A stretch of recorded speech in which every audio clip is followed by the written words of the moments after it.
शादी की सुहाग सेज पर बैठी एक स्त्री का पति जब भोजन का थाल लेकर अंदर आया तो पूरा कमरा उस स्वादिष्ट भोजन की खुशबू से भर गया।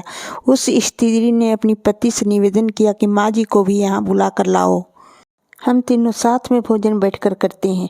पति ने कहा, छोड़ो उन्हें, वो खाकर सो गई होगी, आओ हम साथ में भोजन करते हैं।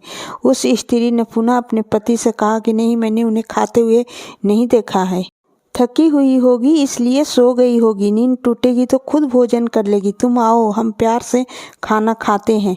उस स्त्री ने तुरंत तलाक लेने का फैसला कर लिया और तलाक लेकर उसने दूसरी शादी कर ली और उधर उसके पति भी दूसरी शादी कर ली। दोनों अलग अलग सुखी घर गृहस्थी बसाकर खुशी खुशी रहने लगे। इधर उस स्त्री के 2 बच्चे हुए जो बहुत ही सुशील और आज्ञाकारी थे।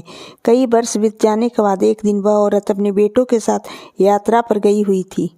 एक जगह तीनों माँ बेटे भोजन के लिए रुके और बेटे भोजन परोसकर माँ से खाने की विनती करने लगे। उसी समय उस स्त्री की नज़र सामने एक फटेहाल, भूखे और गंदे एक वृद्ध पुरुष पर पड़ी जो इस स्त्री के भोजन और बेटों की तरफ बहुत ही कातर तरीके से देख रहा था।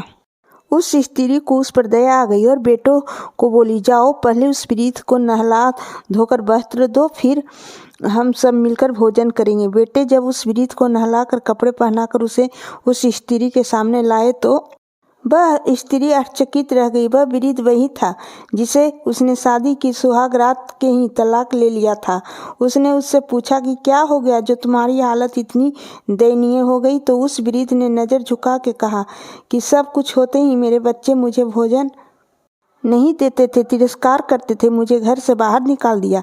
उस स्त्री ने उस वृद्ध से कहा कि इस बात का अंदाजा तो मुझे तुम्हारे साथ सुहाग रात को ही लग गया था, जब तुमने पहले अपनी बुढ़ी माँ को भोजन कराने के बजाय उस स्वादिष्ट भोजन की थाल लेकर मेरे कमरे में आ गए और मेरे बार बार कहने के बावजूद भी आपने अपनी माँ का तिरस्कार किया। उसी का फल आज आप भोग रहे हैं। आज अगर अपने माता पिता के साथ इज्जत व आदर करते, आज आपके बच्चे भी सीख कर आपके साथ वैसा ही करते। फ्रेंड्स, कहानी से यह सीख मिलती है, बड़े बुजुर्गों से जो घर में आदर इज्जत से रखते हैं, बच्चे भी उनसे देखकर जवानी से लेकर बुढ़ापे तक इज्जत करते रहेंगे। अगर हमारी कहानी पसंद आए तो एक लाइक, सब्सक्राइब, शेयर करना नहीं भूले। Thank you.